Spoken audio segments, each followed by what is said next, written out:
मुख्य भूमि ऊपर हमें हिंदू ऊपर जीवा गोटे होची जो राजनैतिक सशक्तिकरण जोटा हमको सामाजिक सशक्तिकरण ही करे सेठी हमारा कौन होगा दरकार कौन होची आ गोटे बड़ जिनिस होची काहे कि हमें झियो जन्म कर देला बेले को हमें बाहर से सुरक्षा କଥା चिंता करूचे तेणु सेटा ही हम पाखरे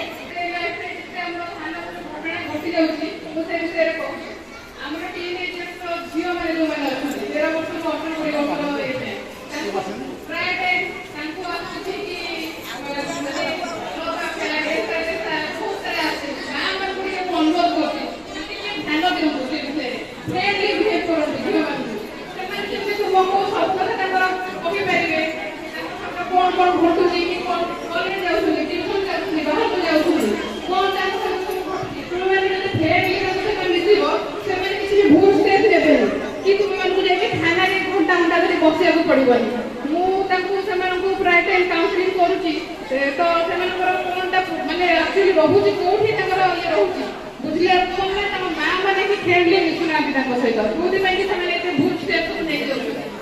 ପାଠ ପଢ଼ା ସେଇଠି ଷ୍ଟପ୍ ହେଇଯାଉଛି ତାଙ୍କର +2 କି 10 ପାସ୍ ହେଇଯାଉଛନ୍ତି ତାପରେ ପୁଅ ସହିତ ଗଲେ ତାପରେ ସେଠୁ କ'ଣ ହେଲା ନା ତାଙ୍କର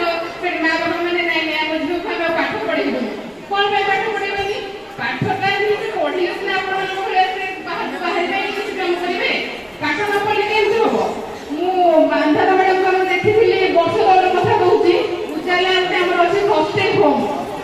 ୱାଇନ୍ କଥା କହୁଛି ସେଠି ରାତି 1ରେ ମୁଁ ଯାଇଥିଲି ଆମର ଇନ୍ଦିରା କାପୁର ଏରିଆର ଗୋଟେ ଝିଅକୁ ନେଇକି ସେଠି ରଖିବା ପାଇଁକା ସେଠି ବାଡ଼େଇ ବାଡ଼େଇ କବାଟ ସେ ଖୋଲୁନାହାନ୍ତି ରାତି 1 ହେଲାଣି ସେମାନେ ଶୋଇପଡ଼ୁଛନ୍ତି। ବାନ୍ଧାର ମ୍ୟାଡ଼ାମ ଆମର ମିଟିଂ ସାରିକି ଗଲେ କହିଲେ ମ୍ୟାଡ଼ାମ କୁଆଡ଼େ ଆସିଛନ୍ତି ସେ ଗୋଟେ ଝିଅକୁ ଛାଡ଼ିବା ପାଇଁ ଆସିଛି ତାଙ୍କୁ ସେ ଝିଅକୁ ଛାଡ଼ିକି ସେଠି ମୁଁ ଫେରିଲା ବେଳକୁ ରାତି 2ଟା 3ଟା କାହିଁକି ସେ ଝିଅକୁ ସେଠି ଛାଡ଼ିବାକୁ ଗଲି ଯଦି ସେ ମା କହିଲେ ଯେ ମୁଁ ନେବିନି ଝିଅକୁ ଘରକୁ ନେବିନି ଝିଅ ମୋର ଏମିତି କାମ କରୁଛି ଯେ ମୁଁ ଘରକୁ ନେବିନି ଆରେ ଝିଅ ତ ଭୁଲ କରିଛି ଠିକ୍ ଅଛି ଆମେ ତାକୁ ଆମ ଝିଅ ସିଏ କେମିତି କ'ଣ କରିକି ଝିଅକୁ ସୁଧାରି ପାରିବା ତାର ବାଟ କରିବା ନା ନା ମୁଁ ଝିଅକୁ ଘରକୁ ନେବିନି ଝିଅକୁ ହଷ୍ଟେଲ ହୋମ୍ରେ ମୋର ଛାଡ଼ିଦିଅ ସେଇଟା କଲେ ଠିକ୍ ହବ କି।